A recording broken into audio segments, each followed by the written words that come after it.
मार्गशीर्ष महिन्यातील मुख्य आकर्षण म्हणजे दत्त जयंती सोहळा. यंदा दत्त जयंती ही 4 डिसेंबर 2025 वार गुरुवार या दिवशी आलेली असून दत्त महाराजांचा आवडता वारही गुरुवारच आहे. यामुळे यावर्षी दत्त जयंतीला विशेष महत्त्व प्राप्त झालेलं आहे. इच्छित संकल्प पूर्ण होण्याचा दिवस म्हणजे दत्त जयंती होय. दत्त महाराजांचा जन्म मार्गशीर्ष पौर्णिमेला झाला. पौर्णिमा तिथी सकाळी 8:37 चालू होणार असून उत्तर रात्री 4:43 असणार आहे. गोरस मुहूर्ताचा हा वेळ दत्त जन्माचा काळ मानला जातो. मार्गशीर्ष पौर्णिमेला प्रदोषकाळी दत्तात्रयांचा जन्म झाला म्हणून प्रमुख दत्त क्षेत्री तसेच जेथे दत्त मंदिर आहे तेथे प्रदोषकाळी दत्त जन्म साजरा केला जातो. या निमित्ताने अनेक कुटुंबांमध्ये कुळाचार व कुलधर्म म्हणून मार्गशीर्ष शुक्ल अष्टमीपासून दत्त नवरात्र पाळले जाते. तसेच दत्त जयंतीच्या निमित्ताने श्री गुरुचरित्र या महान ग्रंथाचे पारायण सामूहिक अथवा घरोघरी वैयक्तिक पातळीवर केले जाते. दत्त जयंतीच्या वेळी दत्त जन्माच्या वेळी सायंकाळी दत्त जन्माचे कीर्तनही होते. दक्षिणेतही आंध्र प्रदेश, कर्नाटक, तामिळनाडूमध्ये दत्त जयंती साजरी केली जाते. एकीकडे शैव आणि वैष्णव दोन प्रमुख संप्रदायांमध्ये श्रेष्ठत्वाचा वाद मिटत नव्हता. नेमका अशा परिस्थितीत समाजात शांती प्रस्थापित करणारा दत्त संप्रदायास उदयास आला. नाथ संप्रदाय, महानुभव संप्रदाय अजूनही दत्त संप्रदायाशी नाते जोडून आहेत. अत्रि ऋषी आणि माता अनुसूया या दाम्पत्याचा पुत्र मानल्या गेलेल्या दत्तात्रयाचा जन्म ब्रह्मा, विष्णू आणि महेश यांचा अंश एकत्र होऊन झाल्याची कथा सुपरिचित आहे. या तिघांचा अंश म्हणून दत्तात्रयाची त्रिमुखी 6 हस्तांची सगुण मूर्ती सर्वत्र सर्वसामान्यांमध्ये लोकप्रिय आहे. तुकोबांनी 3 शीर 6 हात अशा दत्त स्वरूपाला नमन केले आहे. विशेष म्हणजे दत्तोपासनेत ध्यानासाठी त्रिमुखी रूपाचे सगुण रूप व पूजाविधीसाठी पादुकांना महत्त्व दिले आहे. नरसोबाची वाडी, औदुंबर, गाणगापूर या सर्व प्रसिद्ध दत्तक्षेत्री पादुकांची स्थापना केलेली आढळते. या दिवशी श्री गुरुचरित्राचे वाचन, पारायण अनेक दत्तभक्त मंडळी करतात. ज्यांना काही कारणाने ते शक्य नसेल त्यांनी किमान दत्तात्रयांचा मंत्रजाप, श्रवण, पठण करावा. आपल्याला जमेल त्यावेळी तो जरूर करावा. ज्यांनी गुरुमंत्र घेतलेला आहे त्यांनी गुरूंना भेटून त्यांचा आशीर्वाद घ्यावा. दत्त मंदिरांमध्ये यथाशक्ती दान करावे, भुकेलेला अन्न द्यावे.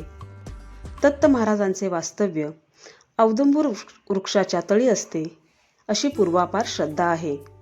म्हणून याच दिवशी नव्हे तर वर्षभर दर गुरुवारी प्रेमपूर्वक पाणी घालावे. त्यांचे संवर्धन करणे ही आपली जबाबदारी आहे. दत्त जयंती साजरी करण्यासाठी शास्त्रोक्त अशा विशिष्ट विधी आढळून येत नाहीत. या उत्सवापूर्वी 7 दिवस अगोदर गुरुचरित्र पारायण करण्याचा प्रघात आहे. यास गुरुचरित्र सप्ताह असेही म्हणतात. दत्त मंदिरांमध्ये भजन, कीर्तन आदी कार्यक्रम मोठ्या आनंदाने साजरे केले जातात. दत्तगुरूंची पूजा, धूप, दीप व आरती करून सुंठवड्याचा प्रसाद वाटप करतात. दत्त महाराजांच्या हातातील कमंडलू व जपमाळ हे ब्रह्मदेवांचे प्रतीक आहे.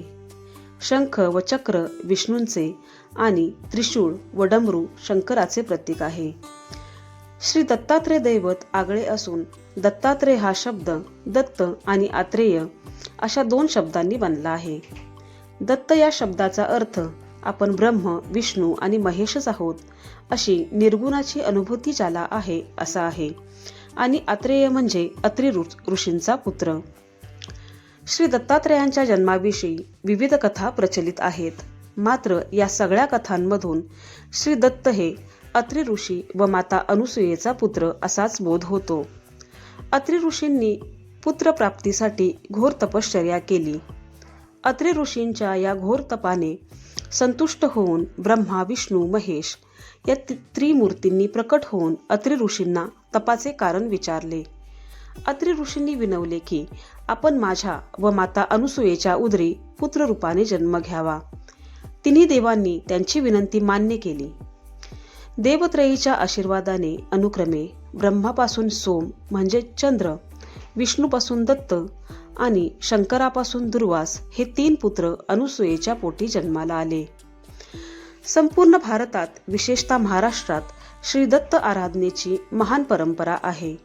महानुभव संप्रदाय, नाथ संप्रदाय, वारकरी संप्रदाय, समर्थ संप्रदाय व दत्त संप्रदाय ही 5 संप्रदाय दत्तगुरूंची उपासना करताना दिसतात. श्री दत्त संप्रदायातील साधक अवधूत चिंतन श्री गुरुदेव दत्त असा जयघोष करत असतात. अवधूत हे नाव दत्तात्रयांचे असून अवधूत या शब्दाचा अर्थ नेहमी आनंदात रमणारा असाच होतो. श्री दत्त महाराजांच्या पाठीमागे असलेली गाय म्हणजेच पृथ्वी आणि 4 श्वान म्हणजेच 4 वेद होय. श्री दत्त गुरूंनी पृथ्वीला आपले गुरु मानले. पृथ्वीप्रमाणे सहनशील व सहिष्णू असावे अशी त्यांनी शिकवण घेतली. तसेच अग्नीला गुरु मानून आपला देह हा नाशवंत आहे अशी शिकवण दिली. अशा प्रकारे चराचरातील प्रत्येक वस्तू परमेश्वराचेच अस्तित्व असते हे त्यांनी सांगितले. श्रीपाद श्रीवल्लभ हा महाराजांचा पहिला अवतार, श्री नृसिंह सरस्वती हा दुसरा अवतार, श्री स्वामी समर्थ हा दत्त गुरूंचा तिसरा अवतार आहे.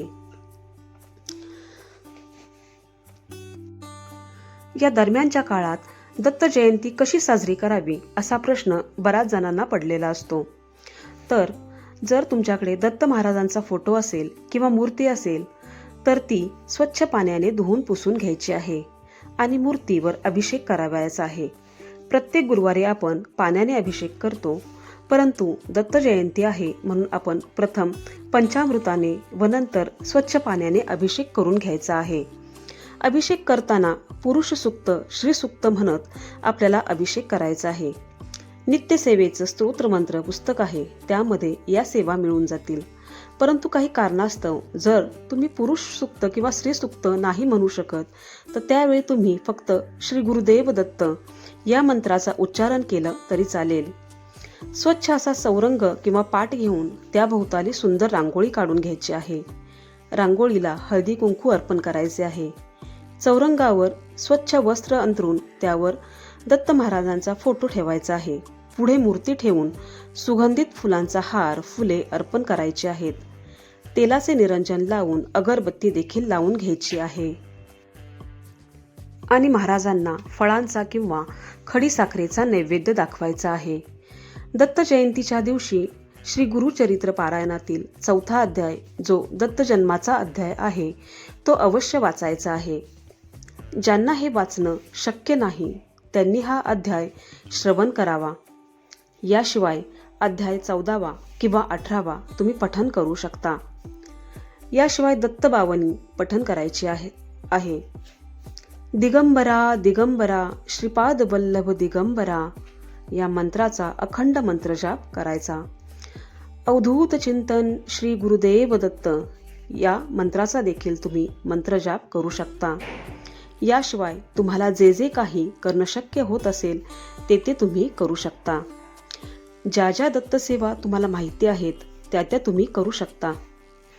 दत्त जयंतीच्या दिवशी अन्नदानालाही महत्त्व आहे.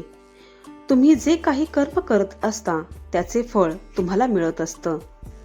नक्कीच सेवेचा पण प्रभाव तेवढाच आहे. पण या दिवशी अन्नदान करणं तितकंच पुण्याचं कर्म आहे. दत्त महाराजांना पिवळा रंग आवडता आहे. तो आपल्या गुरूंना देखील समर्पित होतो. त्या पिवळ्या रंगाचं तुम्ही काहीही दान करू शकता. शुभदिनी केलेलं दान जास्त फलित जातं. तर दत्तकृपा आपल्यावर नक्कीच प्राप्त होईल. दत्त महाराजांना तेच हवं असतं, तुमचं कर्म आणि दानधर्म तुम्ही किती यथाशक्ती करता ते. ही झालेली सर्व सेवा मी महाराजांच्या चरणी अर्पण करते व माझ्या सगळ्या स्वामी भक्तांना व दत्त भक्तांना श्री दत्त जयंतीच्या खूप साऱ्या शुभेच्छा देते. अवधूत चिंतन श्री गुरुदेव दत्त. श्री स्वामी समर्थ. दत्त महाराजांच्या कृपेने आपल्या सर्व इच्छा पूर्ण होत. दिगंबरा दिगंबरा श्रीपाद वल्लभ दिगंबरा.